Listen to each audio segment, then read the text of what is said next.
Hi, I'm Jimmy Nguyen, CEO of nChain Group, and today I'm here to dare you to dream of a different world. I've been dreaming about different worlds since I was a little kid, and when I was a young lawyer in the mid-1990s, that was the start of the internet boom. And I remember thinking, I want to go there so I could stand out and work on something new. I also remember hearing all these conversations about this thing called e-commerce, this whole fascinating idea that we could actually shop and pay for things on the internet. It seemed so crazy at the time. And I thought, wow, I really want to be part of this new world. And I also remember thinking that, gosh, my immigrant Vietnamese mother is never going to shop on the internet and is never going to put her payment cards information there.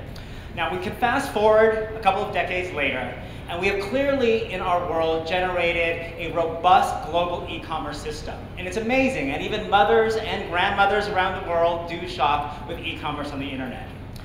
I'm here, however, to ask you to dream of something bigger, which is a world that we at nChain like to call bCommerce, Bitcoin commerce. A world with a global fast payment system, super low fees to make the payments, fast transaction speeds, the ability to send money to anyone, anywhere across the world instantly. It's a world we're really working on at nChain, and we think it's fully possible. We're collaborating with a lot of organizations, and today I'm here to talk to you about some keys that we think are important to achieve this bCommerce world. Alone they're not sufficient, but these will be important. We think there's going to be things that are necessary: on-chain scaling, merchant adoption, security improvements, better user interfaces, and sensible regulation. So for the next few minutes, I want to talk to you about those keys, and in particular how together they can create this whole ecosystem of bCommerce. At nChain, we are an enabling company. We're here to use our research and innovation, the IP we're generating, our technology applications, and most importantly, some investments to create what we think is infinite blockchain innovation and this growth of the bCommerce world. So as I go talking about the 5 keys to success in bCommerce, I'm going to share some insights with you about things we're actually doing at nChain to contribute to this whole bCommerce world. So are you ready to take a ride with me to bCommerce?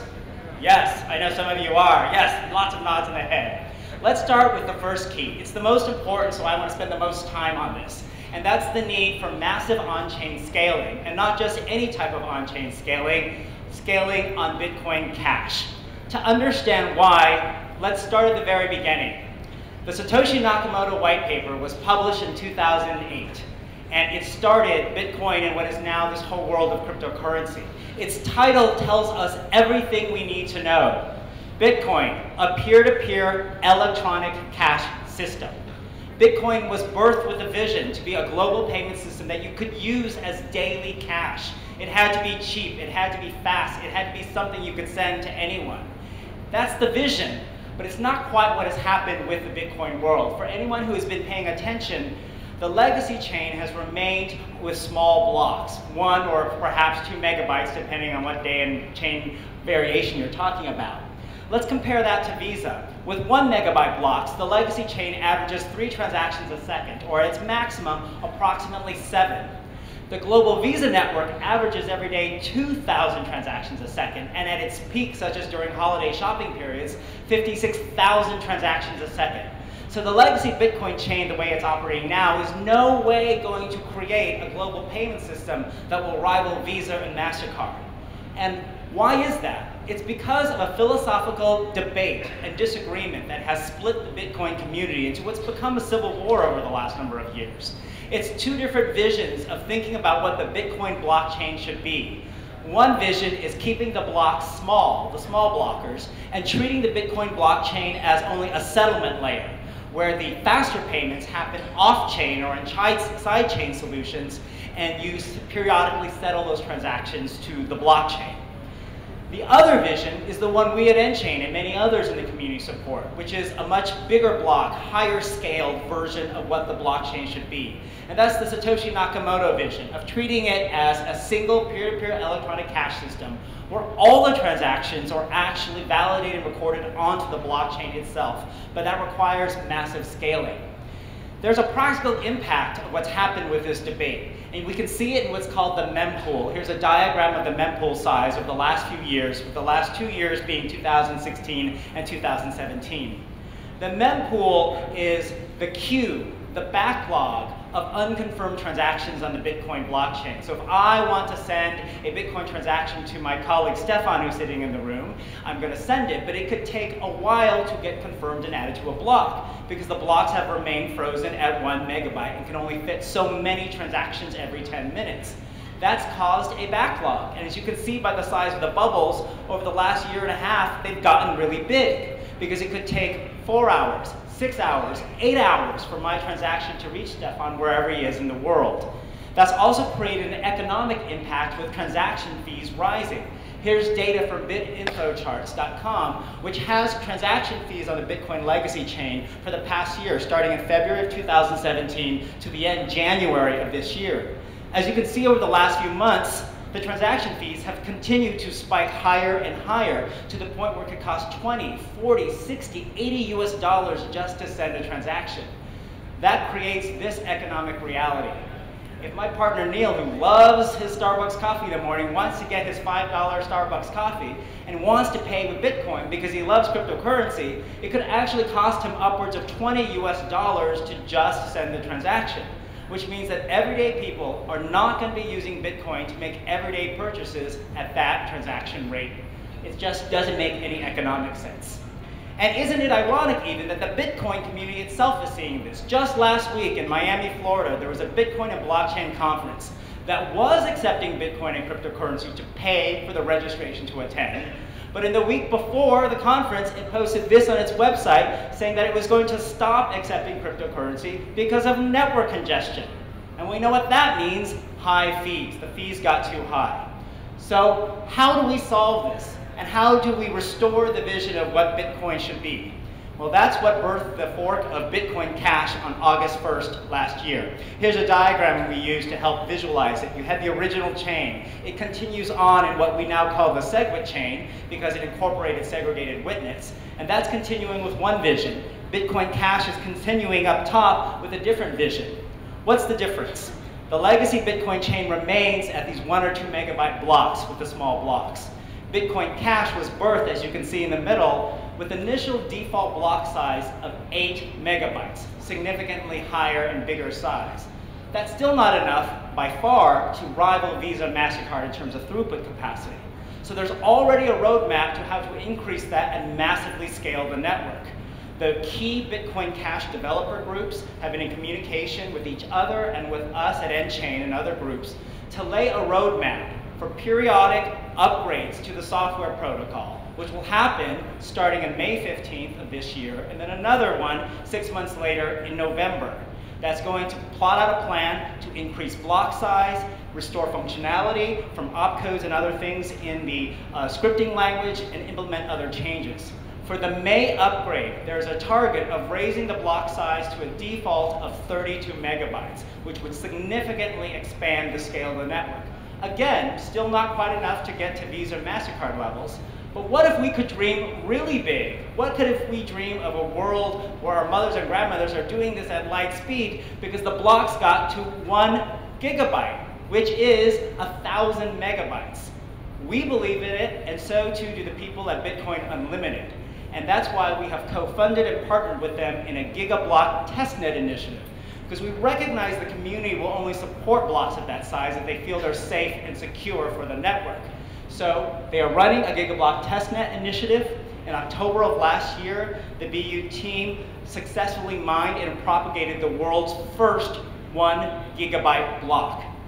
If the network ever reached that level of scale with 1 gigabyte blocks, you'd have throughput capacity of 10,000 transactions a second and 864 million transactions a day, which could easily rival and surpass the average daily Visa throughput.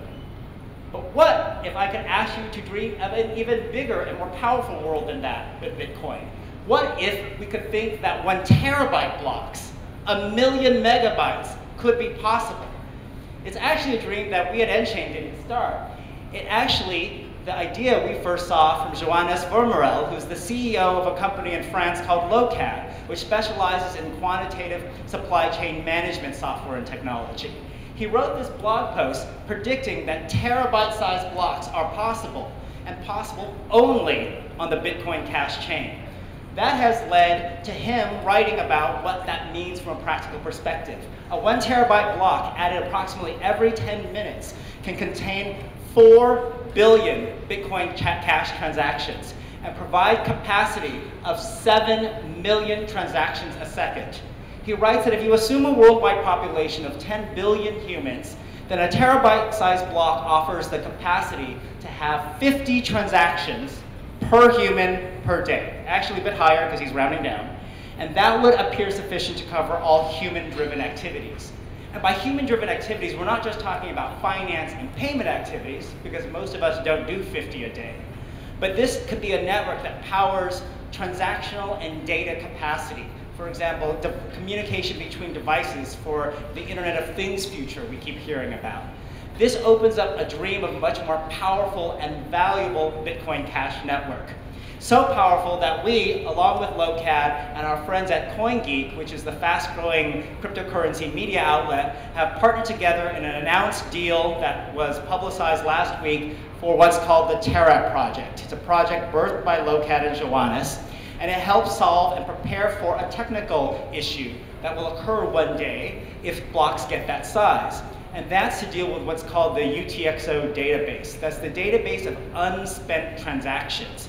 The reason that's important is to make it easier to confirm and validate transactions. The nodes that operate on the network have to keep track if a coin has been spent or not. So if I'm going to send my coin to Stefan, the database will track to make sure the node can quickly see if I've already sent it to Julia over there, who's working on our conference, to make sure I don't double spend it.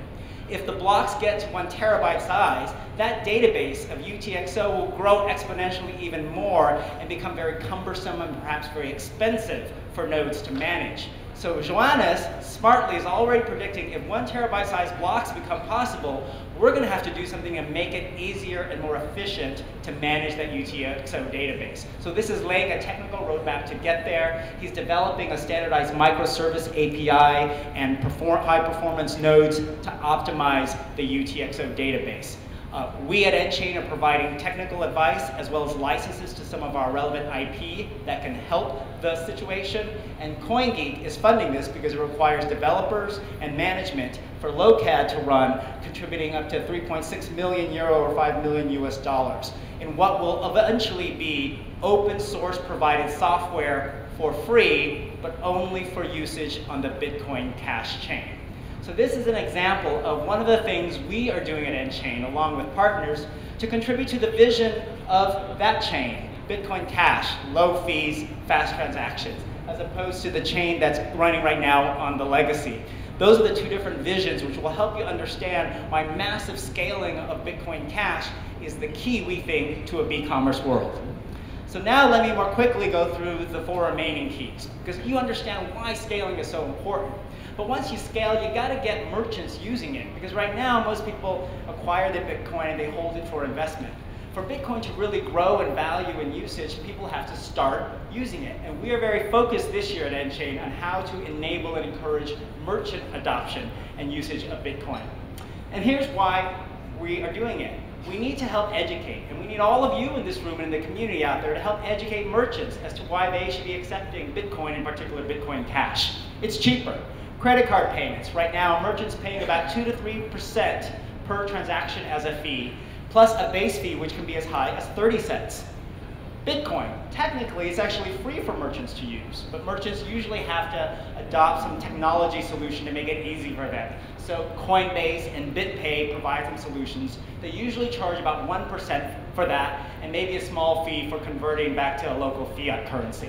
If you compare the numbers, you'll see that accepting Bitcoin means merchants can save probably about 1% per transaction, which doesn't sound like a lot until you think about the scale of the massive e-commerce retailers, like an Amazon, how much money that would save them, or even small local merchants. Merchant adoption was taking off for a while. Before 2014, it was mostly small merchants taking Bitcoin, and then in 2014, Overstock.com changed the game by being the first major e-retailer that said, hey, I'll accept Bitcoin. And that led over the next year or two to big companies like Dell, Dish, Microsoft, Expedia, Time, and Newegg saying, yes, we'll do it too.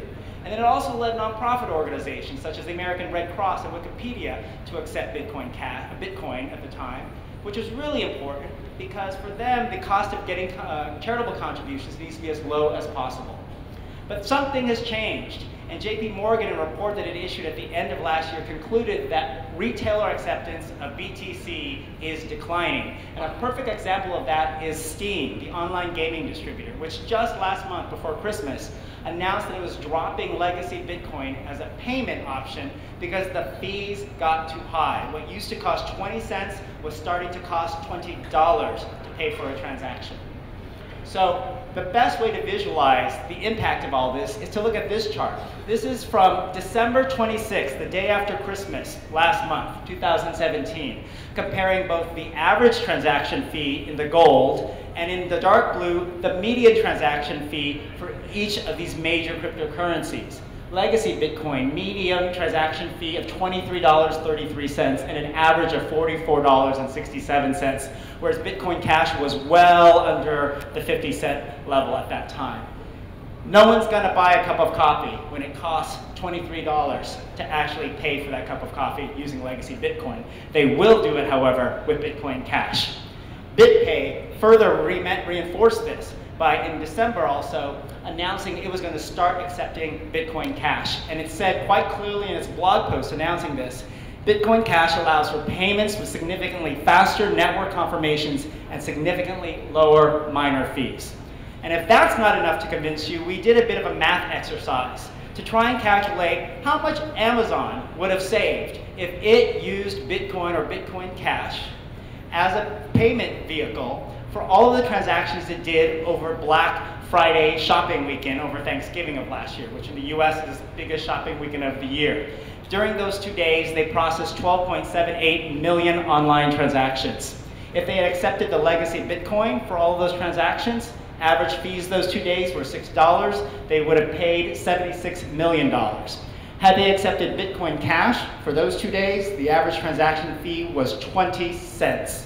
Meaning the total volume of transaction fees would have only been $2.5 million, and over 90% saving. But wait, there's more. That assumes that the wallets that are used out there are not reconfigured for the lower mining fees, which really are possible on Bitcoin Cash. If they get reconfigured, mining fees could drop to as low as 2 cents, meaning Bitcoin Cash transaction fees for that volume would have only totaled $250,000, a huge savings for a major retailer like Amazon.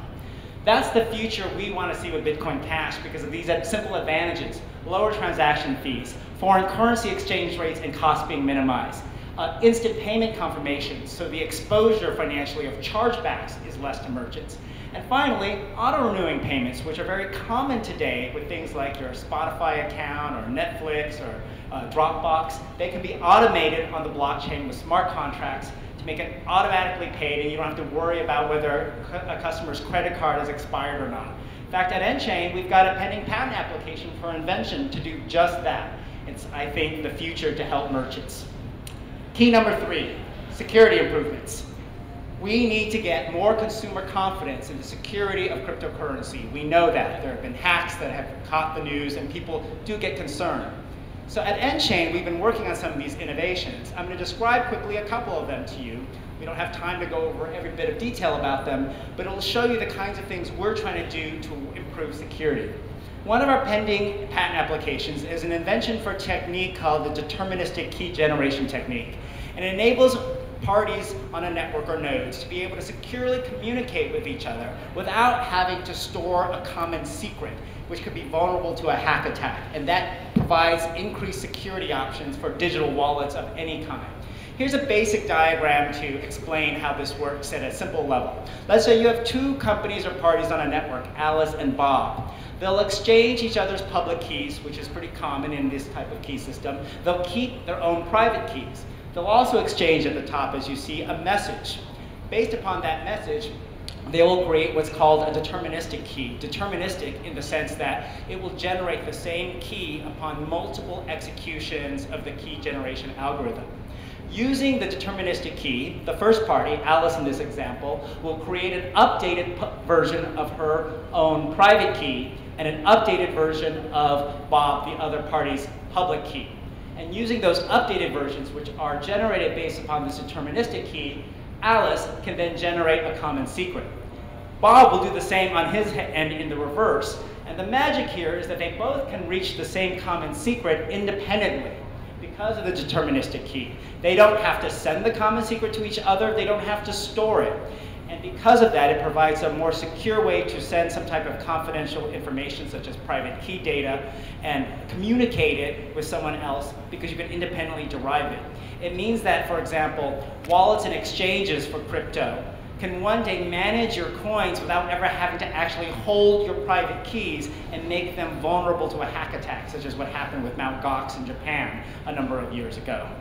That's not all. We pair that with something which we call our secure split key technique, because it provides a way to split a cryptographic key into multiple fragments that you can store and manage and control separately by different people or different places, and it can be restored or regenerated. So here's a diagram to explain how that works. Let's say you have your private key. We call it a verification element at the top. It can be split into multiple fragments. In this example, 3 fragments, because you would have a system where you say, let's split it to 3 fragments, and you need 2 of the 3 fragments in order to actually reconstruct the private key and validate a transaction, let's say, to send coins. It could be 5 of 7. It could be 7 of 9, depending on whatever it is, the level of security that you want for your wallet and exchange. The fragment, let's take fragment number 1, we want someone else to store it so that I, at my wallet or exchange, am not storing the actual fragment. I'll send it somewhere else. And I'll send it in the encrypted manner that we described in our prior invention, using this common secret that's derived through a deterministic key, so that it's extra secure. By itself, that element, that key fragment, which is now at a second node, doesn't have any value. It can't be used to move the coins. It needs the combination with, at least in this example, 2 of 3 key fragments to be able to validate a transaction and move coins. So you can create different versions of this to increase the level of security that you want. And it's part of our way to contribute to the community in improving security of any type of digital wallet asset. That's a very simplified explanation of the system, but it's an example of the kinds of things which we think are important for a bCommerce world. And we're actually working in an announced partnership with SBI Group, the major internet financial services conglomerate in Japan, on developing a next generation secure wallet system to really improve confidence for major cryptocurrency wallets and exchanges. Key number 4, better user interfaces. This one's pretty easy. Most of you know if you use Bitcoin wallets, they could be better, right? We can function with them, but in terms of paying for things, they need better user interfaces, the kinds of things we see on mobile apps. So we at nChain are starting to look for, find, and support products that have really good user interfaces for Bitcoin Cash and make it more usable. So one example is an investment that we just announced last week with a company in San Francisco called yours.org. And it is an investment we did along with Bitmain, which is, of course, the leading manufacturer of Bitcoin mining hardware in China. We participated in a $1.5 million US Series A investment round. We'll also be contributing our own technical advice, our research, as well as licenses to any IP we have that's relevant to yours.org to improve their product. What is Yours? It's a social network that's designed to make it easier for content owners, if you're a blogger, for example, to get paid for your content. You don't have to run ads on your blog. Instead, what you can do is make money from posting the content, getting people to vote it up or down, or even commenting. So let's take a look at an example. Here's an article that was posted by someone about Bitcoin Cash, and it provides trading advice and strategies for Bitcoin Cash. This part of the article you can read for free, and it'll describe what's coming next. In the post, they say there'll be trade structure strategies, insight on the Bitcoin Cash futures market, and a variety of other things. If you kept scrolling down, you're going to hit this point where it says $4.88 buy. And what that means is to read the remainder of the article, you have to pay, and you pay using Bitcoin Cash. That's too small amount of money for people to use credit cards for on a normal basis. They don't like to do that, and the fees get high. But with the fees being so low on Bitcoin Cash, you could do that. In addition, people tell you how many words there are behind the paywall, what other reviewers are saying about whether it's worth paying for. You can even vote the article up because you like it for 10 cents. You can even tip the authors because you can read it and go, wow, that was really good, really useful. I'm going to tip them $1. small amounts of money that can be paid with Bitcoin Cash. Now, 488 is actually pretty high. Most of the content on here, on yours.org, the authors charge 50 cents, $1 but you can set it yourself as the author, whatever price you want. So it's a very simple and ingenious way for a browser to function and power Bitcoin Cash paying functionality. We really like it, and we think there's a lot of uses for it in the future. Finally, let me wrap up what I have to say by talking about sensible regulation, which is key number 5. A lot of people in the crypto community are afraid of law and regulation. They think that the Bitcoin world should be regulated. The reality is you can't regulate the network, it's just decentralized. But all of the companies, including people in this room who operate businesses interfacing with Bitcoin and real-life consumers, I'm going to tell you, regulation is coming, and it's okay. You should be thankful for it. It will normalize and support the industry. I think sensible regulation should have 2 things. 1, I think countries can and should recognize cryptocurrencies as a legal form of payment and tender. That would make a huge difference. Not all countries are there yet, and we're trying to get them there. You as a community can help lobby for that. Japan led the way in April of last year, became the first country to formally recognize Bitcoin as legal tender in its Payment Services Act. That meant that virtual currency exchanges had to be registered and comply with KYC and AML requirements. Why is that a win, as I like to say? Because it sounds like my last name, it's a win. It's because it increases the trust of consumers as well as businesses in Bitcoin when the government says this is a legal form of payment or tender. And it also increases adoption by merchants. And we're seeing that because just last year, Japan has seen a number of its major retailers start accepting Bitcoin in light of this. bCommerce, which is the largest online electronics retailer in Japan, that was major. Budget airline Peach Airlines and budget hotel chain Capsule Hotels are 2 more of the significant companies in Japan that have jumped on accepting BTC payments. And that's with legacy Bitcoin and its higher transaction fees. Imagine what that would be like if it was Bitcoin Cash. Secondly, I think sensible regulation can actually define what it does not cover. Exemptions to what would be cryptocurrency licenses or bit license requirements. Let me give you an example. In the United States, New York became the first state to create a regime where if you ran a virtual currency business, you needed to get a specific license from the state. And it defined a virtual currency business, as you can see here, by various activities. Storing, holding, maintaining custody of virtual currency, performing exchange services, or buying and selling. All right, that seems clear enough, potentially.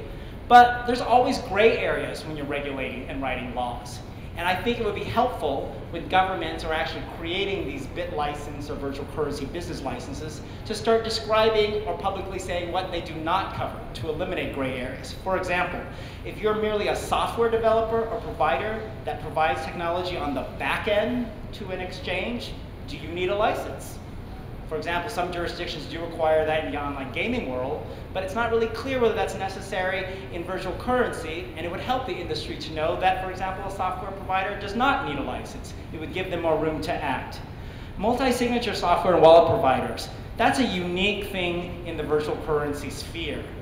If you're running a multi-sig wallet, it could be argued, rather convincingly I think, that you don't really control or hold custody of your users' coins, because it takes multiple signatures to move the coin. So if you only have one of the signatures at your exchange, there may be a very good argument you don't need a virtual currency business license. But again, that's something as an industry I think we should all be involved in trying to educate regulators and legislators about so that they can see this is different than other types of financial services. And finally, what if you're a company that already has a money transmitter license or an MSB license in your jurisdiction? Do you need another specific bit license or virtual currency license? Canada is confronting that right now, where FinTrack, which is their monetary regulator, has come out and said, all right, we're going to issue regulations for virtual currency licensing. If you've got a MSB license there right now, you'll be fine, but something else may be coming. So there will be some hopefully clarity soon about whether there's an additional level of requirements if you already have an MSB license, or maybe there's not, which would make things even easier. So those are 5 keys. They're not the only keys that are necessary to achieve a bComm world. You've got massive on-chain scaling, merchant adoption, security improvements, better user interfaces, and sensible regulation. If we put these all together and we combine them with other efforts and work with a lot of organizations, I really do believe that we can accomplish and achieve this world of bCommerce. It's an exciting world. It's a world that really could change how people, businesses, and money operate. And in a way where even the mothers and grandmothers of the world, like my mom, who's now a grandmother, could hopefully be sending Bitcoin Cash through her mobile phone. I'll have to help her, but one day I want to be able to send it to someone in Vietnam or somewhere around the world. I think that's a powerful and beautiful vision. I hope all of you dare to dream of that better world with me. Thanks very much.